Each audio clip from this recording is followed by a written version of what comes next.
할렐루야, 조나치입니다. 오늘도 말씀으로 하루를 시작합니다. 슬기로운 아침 시간 에스겔 10장 말씀입니다. 사람은 상대방의 마음을 알 수 없습니다. 얼핏 알 것도 같지만 상대방이 생각하고 계획하는 것이 선하고 깨끗한지 반대로 추악한지 제대로 알 수가 없어요. 어릴 때는 자신의 감정을 좀 솔직하게 드러내는 편이지만 나이가 들수록 감정 표현을 잘하지 않기 때문에 더 어렵습니다. 오히려 속마음과 행동을 다르게 표현하는 일이 더 익숙해져요. 나이가 들면. 또 지금 상황과 비교하여서 어떻게 행동하는 것이 나에게 유익될지 생각하면서 감정 표현을 조절합니다. 그렇기 때문에 속마음 아는 것이 더 어렵습니다. 하지만 전지하신 하나님은 모르시는 것이 없으세요. 세상과 우주의 운행을 다 알고 계시고 사람의 생각이 선한지 악한지 하나부터 열까지 다 알고 계십니다. 하나님께서 사무엘에게 이새의 아들 중에서 한 사람을 기름 부어 이스라엘 다음 왕으로 세우라 명령하셨습니다. 사무엘은 이새의 큰아들 엘리압을 보면서 하나님이 말씀하신 사람이 분명하다라고 마음에 쏙 들어 했죠. 하지만 하나님은 사람의 용모와 신장을 보지 말라라고 사무엘에게 말씀하셨습니다. 그 다음 사람들도 수료했지만 하나님은 그들을 이스라엘 왕으로 선택하지 않으셨습니다. 하나님은 그 자리에 함께하지 않았던 다윗이 등장하자 그를 사무엘에게 기름 부어서 왕으로 세우셨습니다. 이새의 막내 아들 다윗은요, 형들에 비하면 그 모습이 훨씬 못한 편이었지만 하나님은 다윗의 마음을 아시고 그를 이스라엘 두 번째 왕으로 세우신 것이죠. 사실 이 과정에서 하나님의 사람 사무엘조차 사람의 속마음을 올바로 알아보는 것이 어려웠습니다. 그만큼 사람의 마음을 아는 것은 쉽지 않아요. 오늘 말씀에서는 사람들이 보기에는 아주 훌륭한 사람들처럼 보이는 사람들이 등장합니다. 바로 그들이 에스겔 앞에 왔던 장로들이에요. 그럼 에스겔을 찾아온 장로들은 어떠한 상황일까요? 1절 말씀이에요.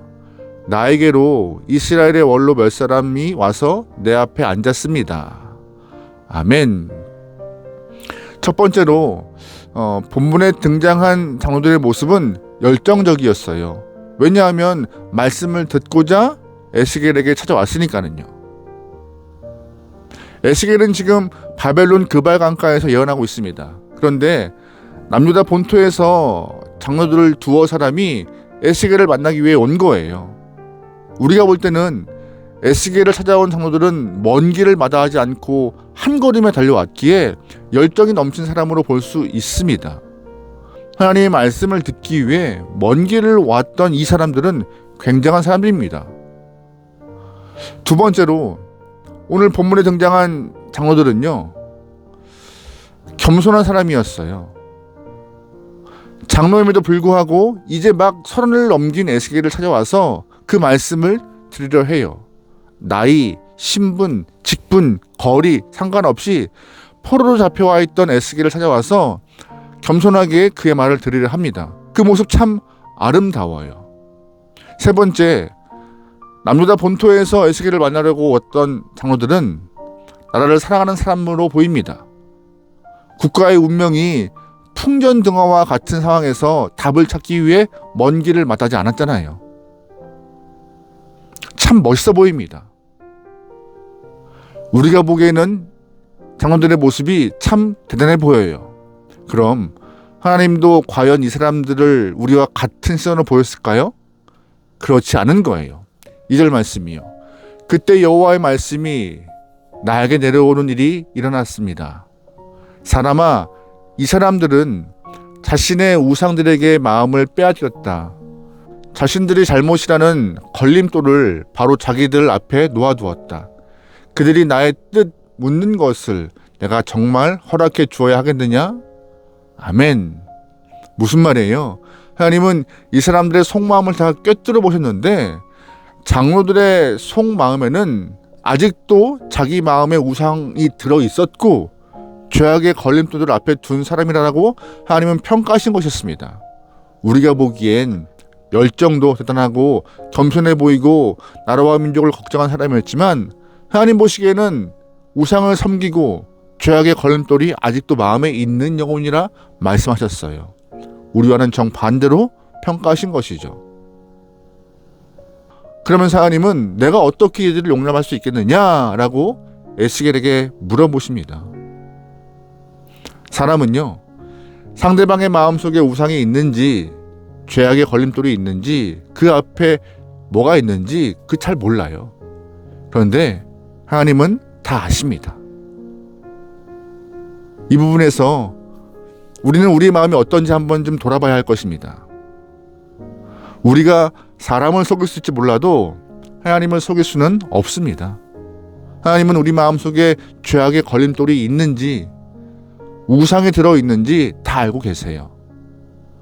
하나님을 속일 수 없기 때문에 우리는 하나님 앞에 나와서 정직하고 나누어지지 않는 마음을 가지고 주 앞에 드리는 것이, 내 인생을 드리는 것이 성도로서 바른 모습임을 기억하셔야 합니다. 그런데 이 말씀을 보면서 남유다 장로들의 마음에 우상이 있다는 것에 대해서 이해가 쉽게 되지 않습니다. 마음에 우상이 있다는 것이 어떤 의미일까요? 예레미야 29장 말씀 보면은요, 하나님께서는 온 마음으로 나를 찾으라라고 말씀하셨어요. 온 마음으로 찾으면은 만날 수 있다라고 답을 허락하셨죠. 여기서 말하는 온 마음은 무엇이냐? 마음 전체를 말하는 것이에요. 마음을 통째로 갈리지 않은 마음을 다 드릴 때 하나님을 만날 수 있다라고요. 그런데 오늘 본문에 등장한 장로들은 마음 전체를 주 앞에 드리지 못한 것입니다. 마음을 나눈 거예요. 분열된 마음으로 한쪽은 우상을 섬기고 한쪽 마음에는 하나님을 섬긴 것입니다. 하나님이 그 모습 보시고 기뻐하시겠습니까? 기뻐하지 않으시는 것이죠. 또한 다른 마음에는 바벨론도 있고 애굽도 있는 것이에요. 부귀영화의 자리도 있고 물질도 자리 잡고 있습니다. 마음이 세 갈래, 네 갈래, 더 많은 갈래로 분열되어 있는 상태가 오늘 본문에 등장한 장로들의 마음이었습니다. 이렇게 복잡하고 여러 갈래가 있는데 하나님이 그런 마음의 주인 되시겠습니까? 절대 아니죠. 문제는 우리 마음을 관리해 줄 존재가 따로 없습니다. 마음 문제는 오직 스스로 관리해야 하는 것이에요.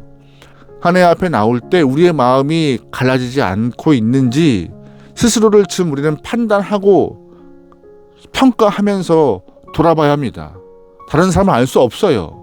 마음 관리는 철저한 내 책임입니다.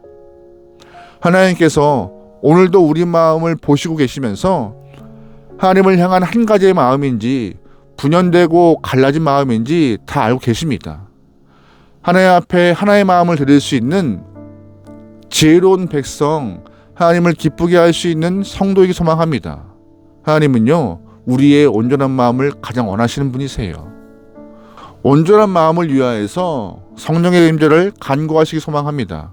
성령께서 찾아와 주셔서 내 마음을 하나로 묶어주시고 여러 갈래로 갈라지고 분열된 내 마음이 주 앞에 온전한 마음으로 드러낼 수 있도록 간구하는 것이 필요합니다. 하나님은 많은 예물을 원하시는 분이 아니십니다. 하나님은 엄청난 헌신을 바라시는 분도 아니세요. 오직 한 가지 바라시는 것이 있다면 바로 그것은 우리의 온전한 마음, 전체 마음을 받기 원하시는 것입니다.